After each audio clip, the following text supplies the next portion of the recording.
De binnenstad van Dokkum wordt de komende tijd opknapt. De gemeente Noord-East-Friesland wil de binnenstad van een zoon naar een jochen krijgen.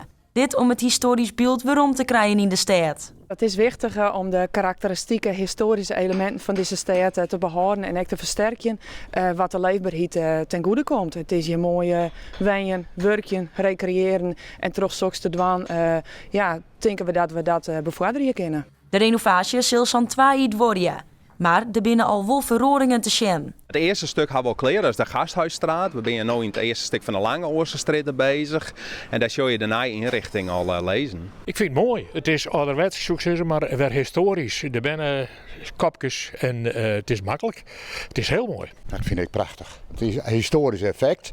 En Dokkum is een prachtig mooie stad.